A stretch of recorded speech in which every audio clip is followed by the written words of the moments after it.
Hi friends, ಎಲ್ರಿಗೂ ನಮಸ್ಕಾರ. Tech creator Kannada YouTube ಚಾನಲ್ಗೆ ಸ್ವಾಗತ ಸುಸ್ವಾಗತ. ಇವತ್ತಿನ ಒಂದು ವಿಡಿಯೋದಲ್ಲಿ ಬಿಗ್ ಅಪ್ಡೇಟ್ ಬಂದಿದೆ ಅಂತ ಹೇಳಬಹುದು. ಗೃಹಲಕ್ಷ್ಮಿ ಯೋಜನೆಯಲ್ಲಿ ಲಕ್ಷ್ಮೀ ಹೆಬ್ಬಾಳ್ಕರ್ ಮೇಡಮ್ ಅವರೇ ಸ್ಪಷ್ಟವಾಗಿ ಮೀಡಿಯಾ ಮುಂದೆ ಬಂದು ಏನೇನೆಲ್ಲ ಹೇಳಿದರೆ ಗೃಹಲಕ್ಷ್ಮಿ ಯೋಜನೆಯ ಬಗ್ಗೆ, ಗೃಹಲಕ್ಷ್ಮಿ ಯೋಜನೆಯ 16ನೇ ಕಂತಿನ ಹಣ ಯಾವಾಗ ಜಮೆ ಆಗುತ್ತೆ ಅಂತ ಈ ವಿಡಿಯೋದಲ್ಲಿ ಕಂಪ್ಲೀಟ್ ಆದ ಮಾಹಿತಿನ ತಿಳ್ಕೊಳ್ಳೋಣ.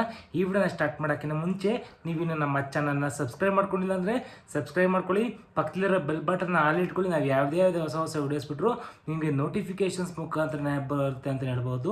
ಬನ್ನಿ ವಿಡಿಯೋ ಸ್ಟಾರ್ಟ್ ಮಾಡೋಣ. ಹೌದು ಫ್ರೆಂಡ್ಸ್, ನಿಮಗೆ ಗೊತ್ತಿರೋ ಹಾಗೆ ಲಕ್ಷ್ಮೀ ಹೆಬ್ಬಾಳ್ಕರ್ ಮೇಡಮ್ ಅವ್ರಿಗೆ ಅಪಘಾತವಾಗಿ ಹಾಸ್ಪಿಟಲ್ ಇದ್ದು ಈಗ ಡಿಸ್ಚಾರ್ಜ್ ಆಗಿ ಮನೆಗೆ ಬಂದು ಬೆಡ್ ರೆಸ್ಟ್ನ ಮಾಡ್ಕೊಂಡಿದ್ರು.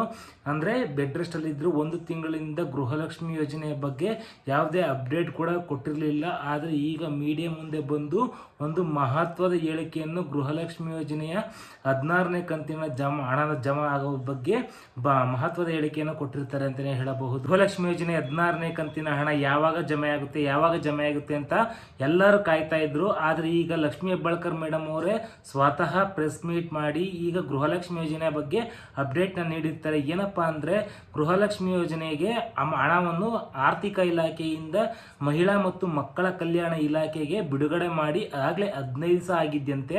ಅದು ಎಲ್ಲರ ಖಾತೆಗೂ ಈಗ ಪಂಚಾಯತಿಗೆ ಜಮೆ ಮಾಡಬೇಕು ಅಂತ ಹೇಳ್ತಾ ಇದ್ರಲ್ಲ, ಅದನ್ನ ಮತ್ತೆ ಮಹಿಳಾ ಮತ್ತು ಮಕ್ಕಳ ಕಲ್ಯಾಣ ಇಲಾಖೆಗೆ ಜಮೆ ಮಾಡಿ ಡಿ ಮುಖಾಂತರ ನಿಮಗೆ ಹಣವನ್ನು ಟ್ರಾನ್ಸ್ಫರ್ ಮಾಡಬೇಕು ಅಂತ ಇದು ಹೊಸ ರೂಲ್ಸ್ ಅಂತ ತಂದಿದ್ರಲ್ಲ, ಅದಕ್ಕೋಸ್ಕರ ಈ ಗೃಹಲಕ್ಷ್ಮಿ ಯೋಜನೆಯಲ್ಲಿ ಹಣ ಟ್ರಾನ್ಸ್ಫರ್ ಮಾಡೋದಕ್ಕೆ ಲೇಟ್ ಆಗ್ತಾ ಇದೆ ಅಂತ ಹೇಳ್ತಾ ಇದ್ದಾರೆ. ಹಾಗೂ ಇದು ಈ ರೀತಿ ಮಾಡೋದ್ರಿಂದ ತುಂಬ ಜನಗಳಿಗೆ ತೊಂದರೆ ಆಗುತ್ತೆ. ಯಾಕೆಂದರೆ ಈಗ DBT ಮುಖಾಂತರ ಹಣ ಸುಲಭವಾಗಿ ಎಲ್ಲರಿಗೂ ಟ್ರಾನ್ಸ್ಫರ್ ಆಗ್ತಾ ಇದೆ.